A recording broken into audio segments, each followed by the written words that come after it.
Get ready to challenge your perception of time. We're talking about a concept so mind-blowing, it'll make you question everything. Think back to that chat at work when you said, "I'll send the report in 15 minutes." But what if those 15 minutes weren't set in stone? Imagine time like a flexible rubber band able to slow down, speed up, or even rewind. Sir Isaac Newton thought time was a one-way street, but then Albert Einstein came along and shattered that idea with his groundbreaking theory, proving that time can be relative and totally dependent on who's watching. Buckle up, because we're about to take a wild ride through space and test Einstein's incredible theory. Picture this: you're on the run from the law in the vastness of space, when suddenly, an empty rocket seat becomes your ticket out. With no time to consider where it's headed or why, you jump aboard. But here's the question: what happens to time? Does it speed up, slow down, or maybe even pause for a moment while you catch your breath? Let's dive in and find out how Einstein's theory of relativity plays out in this thrilling space escape. The police are now on a one-way trip into a black hole. Talk about an unlucky chase. You glance at your watch as you zoom through space at nearly the speed of light, 99.999% to be exact.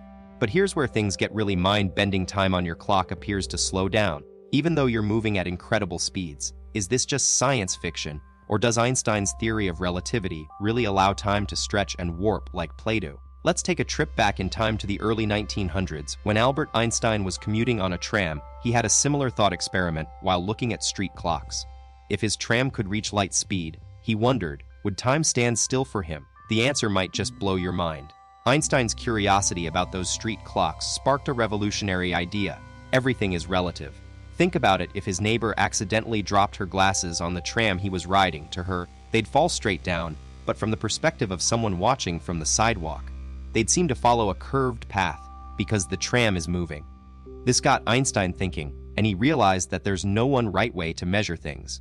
Every observer has their own frame of reference, and here's the crazy part: he applied this same thinking to time itself.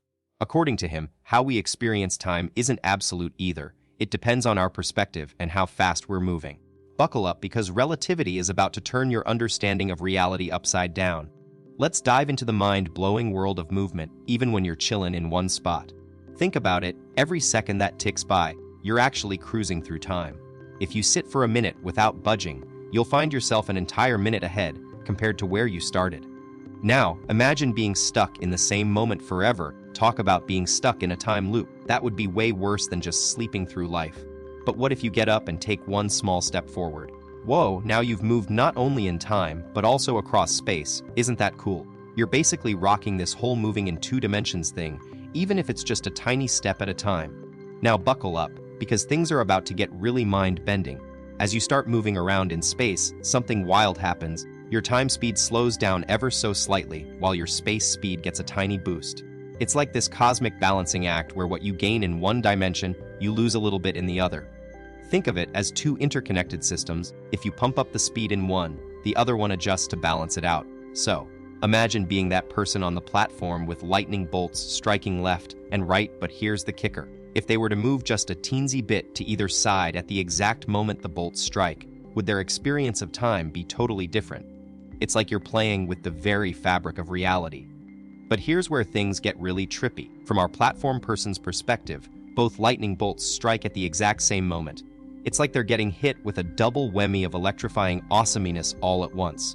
But now imagine you're on that train zooming past, and you glance over to see this whole scene play out. First, you'll spot the lightning bolt closer to you, then the other one hits.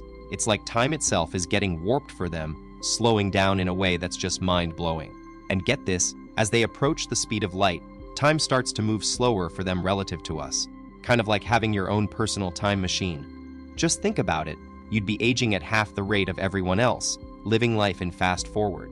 But sadly, we're still a long way off from reaching those incredible speeds. But hold on, our fastest human traveler has only hit an incredible 39,897 km per hour. That's just a tiny fraction of light speed, equivalent to 3/100ths of it.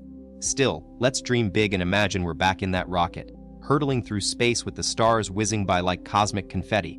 As we near light speed, time on our watch starts to get stuck, like a clock jammed on a really slow day.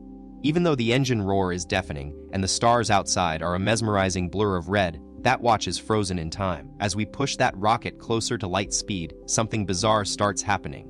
Time on our watch appears frozen in place, as if it's been put into a permanent timeout. But here's the mind-blowing part: at just 10% of light speed, objects start behaving weirdly, their mass increasing and time slowing down.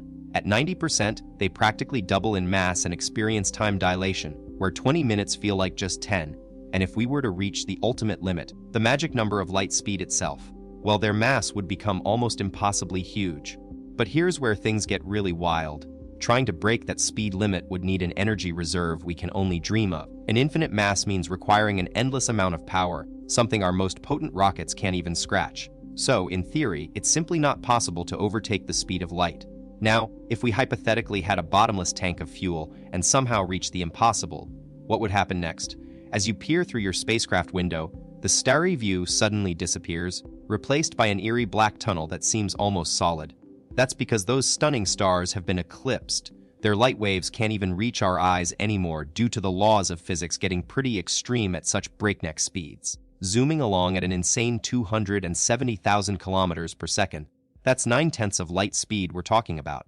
And as your spacecraft rockets on, colors start getting all wonky. Even red light breaks apart into a psychedelic dance of reflections.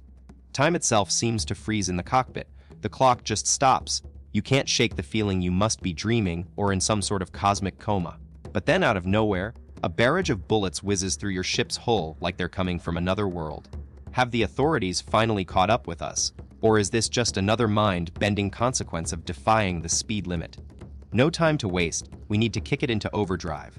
So let's blast past that 270,000 kilometers per second mark and see what happens at light speed. And just like in those epic sci-fi flicks, when we hit max velocity, the bullets in our path freeze mid-air as if stuck in slow motion. But here's the twist: these aren't even bullets. As we approach the impossible, every tiny speck of dust, from hydrogen atoms to microscopic space debris, turns into a tiny yet potent projectile that can blast right through our ship's hull. It's like dodging an asteroid shower at a cosmic speed. Yet in this crazy world where rules are made to be broken, we somehow manage to push past the ultimate limit. We've exceeded the speed of light. Let's suspend reality for a hot second and see where this wild ride takes us. Scientists might say what we just did is pure fantasy, but hey, in our world of limitless possibilities, anything goes. So when we break the light barrier, weird things start to happen, cause and effect go haywire, and events begin unfolding in reverse. It's like life is playing a cosmic game of rewind. Now, we're cruising back through time, catching up on some seriously delayed signals. We'll pass by photons that were beamed out 10 minutes ago, then an hour ago, 2 hours ago. You get the idea. The clock starts ticking backward as we zip through the space-time continuum. Imagine being a fly on the wall as we time travel through this mind-bending journey. As we outrun light, time starts unraveling like a rewound videotape. An elderly man morphs into middle age, then youth, and finally, back into childhood. It's a reversal of fortunes where causes become effects and vice versa. Now, picture your brain trying to keep up. It's leaving its top speed in the dust, literally. With thought maxing out at 250 kilometers per hour, we're cruising past that limit and hurtling back to when everything started. The finish line is in sight, returning to the moment our journey took off. Buckle up, folks. This ride just got a whole lot wilder. As our rocket ride comes full circle, we're back at the starting line. But here's the twist: with the knowledge gained from reliving history, your approach changes. Why go for breakneck speeds when you can pull off a cosmic cop evasion move? Just think of it. Who needs FTL travel when you can teleport out of trouble? Stay tuned for my next